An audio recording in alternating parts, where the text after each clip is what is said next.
Rowdy star Vijay Deverakonda హీరోగా నటిస్తున్న latest movie Kingdom Gautam Tinnanuri దర్శకత్వంలో తెరకెక్కుతున్న ఈ పాన్ ఇండియా సినిమాపై భారీ అంచనాలు నెలకొన్నాయి. ఇప్పటివరకే రిలీజ్ అయిన ఫస్ట్ లుక్, ఈ మధ్య వచ్చిన టైటిల్ టీజర్ కు ఆడియన్స్ నుంచి ట్రెమెండస్ రెస్పాన్స్ వచ్చింది. ముఖ్యంగా తెలుగులో టీజర్లో young tiger junior NTR voice goose bumps తెప్పించింది.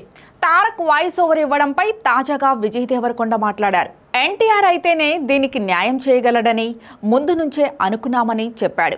విజయ్ దేవరకొండ లేటెస్ట్గా ఓ కార్యక్రమానికి గెస్ట్గా హాజరై తన సినీ వ్యక్తిగత విషయాలను పంచుకున్నారు. కింగ్డమ్ టీజర్ వాయిస్ ఓవర్ గురించి మాట్లాడుతూ, నిజానికి ఎన్టీఆర్తో వాయిస్ ఇప్పించడం చాలా ఈజీగా జరిగిపోయింది.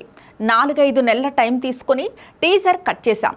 టీజర్ కోసం వాయిస్ ఓవర్ రాసిన సమయంలోనే తారక్ అన్న చెబితేనే బాగుంటుందని అనుకున్నాం. ఆయన తప్ప వేరొకరు దానికి జస్టిస్ చేయలేరని భావించాం.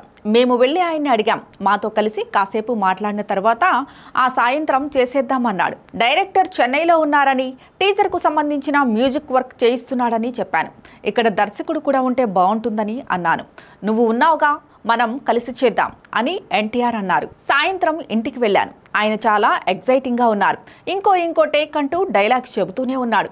అన్న చాలా బాగుంది, సరిపోతుంది అని నేను చెప్పే వరకు చేస్తూనే ఉన్నాడు. ఆయనకు ఆ డైలాగ్స్ అంతలా నచ్చేశాయి. అద్భుతంగా వాయిస్ ఓవర్ ఇచ్చారు. ఇంతకుముందు నేను ఆయన్ను ఎక్కువసార్లు మీట్ అవ్వలేదు. అయినా సరే మా టీచర్కు వాయిస్ ఓవర్ ఇవ్వడం చాలా స్పెషల్గా అనిపించింది అని అన్నారు.